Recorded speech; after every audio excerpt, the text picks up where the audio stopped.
Alrighty, so looking at trig identities here, I just first want to go over, obviously you have the identities that you'll be using to solve these problems here. So this is the notes sheet that you might have gone over with Miss Tatko. I'm not really sure if she went over this, but we're going to go over it now. So like I said, these are the identities that you'll be working with. You have tan equals sine over cosine, which is something you should be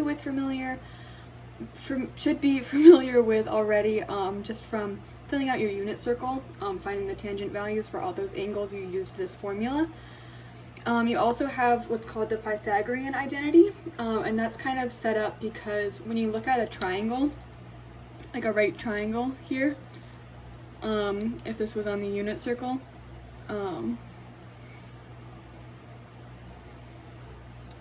then you know that your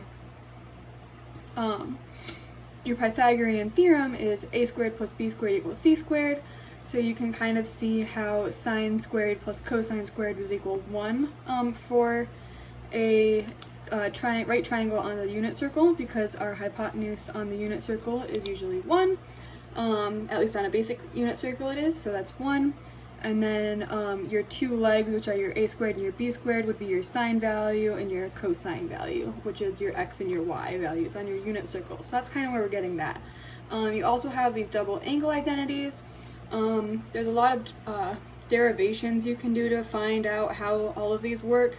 I don't think you're going to need to know that because you have your reference table that has them on there already. So that should be handy. So when you're looking at the kind of problems you'll be solving with your trig identities, there's really 3 kind of problems that you'll be facing. One where you're asked to calculate specific values from a given trig equation. There's also problems where you'll have to simplify. They'll give you a certain set of terms, and you'll have to simplify it down to one trig term that is equal to like the whole original problem given. And then you have your third type of questions, which is proofs, trigonometric proofs, which are just saying that one side of a given equation can equal another side through simplification using your identities. So with that, we can move on. This specific worksheet has a few practice problems of those given types of equations. So we can move on to this first type, which, like I said, was using a given trig equation and interval to find further values. So in this example 1, we're given that sine of theta is equal to 3/5, and that we're working within the interval of 0 to pi over 2. So I've written here, I kind of made some notes earlier when I was looking at this sheet, just trying to like jog my own memory of what each piece of information is really used for when solving these. And so this interval is really to figure out whether or not your answers should be positive or negative. And I'm going to kind of elaborate on that here. So for this problem, our interval is 0 to pi over 2. So I wrote that we know that we're working in quadrant 1. So, and I drew that here. So quadrant 1, is your upper right-hand quadrant. And that's important because when you're asked to find, especially this, this value here, when you're asked to find that value, cosine of theta, you're working with the same angle measure, so you know that you're going to be in the same quadrant that is specified here. And because you know that you're in the same quadrant, you can predict whether or not that cosine value should be positive, negative, positive or negative, depending on what quadrant it is in. So right now we know we're working in quadrant 1, so I've notified that here. In quadrant 1, there's kind of this little handy trick that you can use, and I wrote it down up here. that I was taught by Miss Petramali in my junior year when we were doing trig. And so that is her trick as far as figuring out which functions should be positive or negative in each quadrant. And that was all students text constantly. So ASTC, all students text constantly. And these letters stand for or represent which functions are positive in these quadrants. So this would be like quadrant 1, quadrant 2, quadrant 3, quadrant 4. And they represent which functions are positive in those quadrants. So in quadrant 1, we know that all functions are positive. And that's where the A comes from for all. So in quadrant 1, because your x values are positive, your y values are positive, and if your x and y values are positive, then when you calculate sine over cosine, your tangent's also going to be positive. So in that quadrant, all values are positive. In this quadrant, only sine is positive. So in quadrant 2, only sine is positive. And that's because your y values are positive, but you've moved into the negative range of x values on your axis here for your unit circle. And so only sine will be positive because sine is y. Cosine, which is x, will be negative, and then when you use your positive sine value and your negative cosine value to calculate sine over cosine to find your tangent, that negative cosine value will also make your tangent negative. Down here in Q3, tangent is the only positive value, and that is because we are negative for our x and our cosine values, and we're also negative for our sine and our y values. And so because those are both negative, when you calculate sine over cosine, you're dividing a negative by a negative, the negatives will cancel and your tangent will be positive. So even though both your sine and your cosine are negative, your tangent will be positive. And for quadrant 4 down here, your cosine is what's positive. So obviously you're negative for your y values, and you're still in the positive range for your x values. And then again, when you calculate that, your negative sine value will mean that your tangent will also be negative. So your cosine will be your only positive value in quadrant 4. So as far as what that means for these problems, so I wrote that we're working in quadrant 1. So if we bring down our all students text constantly, we're working in quadrant 1, which is up here. So we know that all of our values should be positive as long as we're working with that theta measure, that angle measure of theta. So we know that all trig values are positive here when we're working with that value. And so part A here is the only place where we're really working with that value. All of these are 2 theta. When you go through B through D, you're working with 2 theta at that point.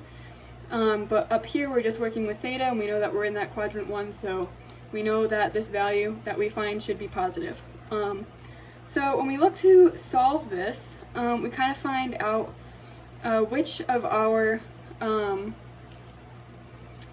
identities is most useful to us when solving this. And when I look at this, the Pythagorean identity is what is most useful here because it doesn't involve any 2 thetas like all of these do, the double angles do, and it doesn't involve any tangents because we don't have any tangents here and we don't have any 2 thetas here. We're just looking for a conversion between sine and cosine for the same theta value. So this both just has sine and cosine, same theta value, so we can kind of work with that. So I'm going to kind of manipulate this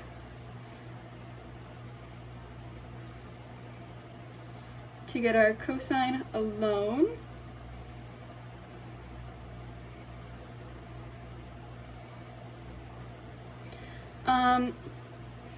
And now that we have our cosine on this one side, I'm going to plug in our value for our sine. Now notice that it's sine squared. So because the function itself is squared, that means that we have to square the corresponding value. So instead of saying, if this was just a sine theta, then we would plug in 3/5 because that's what was given to us in the problem, is that sine theta equals 3/5. But because this is sine squared theta, we know that we also have to square the associated value. So when you square a fraction, you're squaring the numerator and the denominator like you're multiplying the fraction by itself. So when we bring that down here, it comes out to 9/25. So now we have to subtract that from 1, so we're going to get common denominators here, so that's just going to be 25 over 25 because that's equal to 1.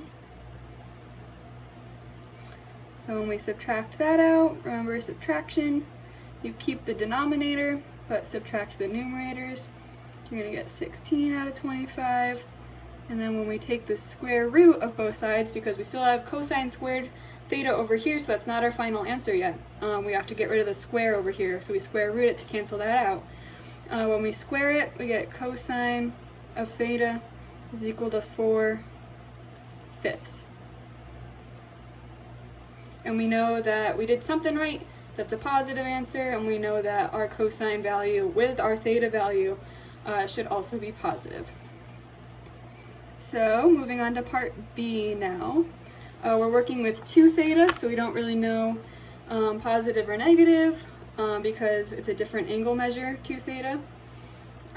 So when I look at which trig identity we should use here, I'm looking up here in our options bank up here, and I'm definitely looking at this equation because it has sine 2 theta already on its own. So I'm going to copy that down. Sine 2 theta is equal to 2 sine theta times cosine theta. And we already know sine theta, that was given to us, and we just found cosine theta. So that makes this one super easy because we just have to plug in those values now. So sine 2 theta equals 2. I'm going to put that over 1 because we'll be multiplying fractions. 2 over 1 times sine theta, which is 3/5, times cosine theta, which we just found was 4/5. And sine 2 theta, when we multiply all of our numerators, we get 24. And we multiply our denominators, 25. So sine 2 theta is 24/25. Moving on to part C, now we're looking for cosine of 2 theta. So I look back at our identities equation bank, and I'm looking for now equations that start with cosine 2 theta or have that in them. And I see that there are a lot of options we can choose from. And because we already know cosine and sine values, you can really choose from any of these. I'm just going to go with the first one because I feel like it. And that's the thing with all of these questions, is that there are so many ways to do them. So the way I solve it might not be the only correct way to solve it. People have their own ways of doing things here. So we have cosine 2 theta is equal to cosine squared theta minus sine squared theta. Bring this down. Cosine 2 theta is equal to, so cosine squared theta, so we know that cosine theta is 4/5. So because this is cosine squared theta, we're going to square that value as well. So you just square the top, square the bottom. And 4/5 becomes 16/25. And minus sine squared theta, we were given our sine value, and we know that that is 3/5, but it's sine squared theta, so we have to square that value again. So 3/5 is going to become 9/25. And when we subtract those two, we end up with 7/25. So that's our cosine 2 theta value. And for tangent of 2 theta,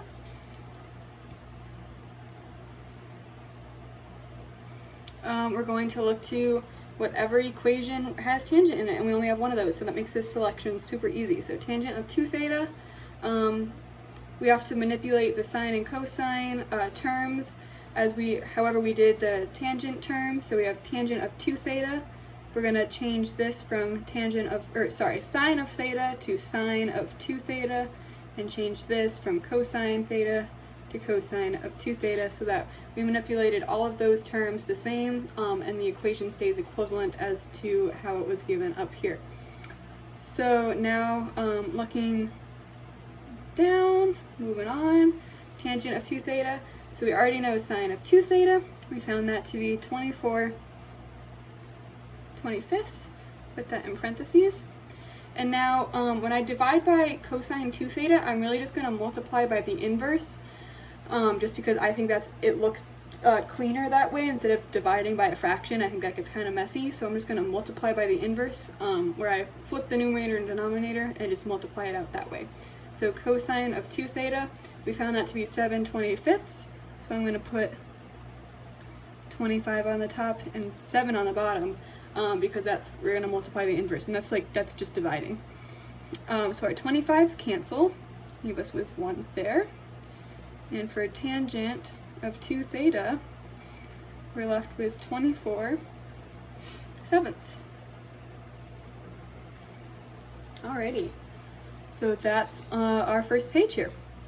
And that's our, for example 1. I'll start a new video to start the next set of sample questions.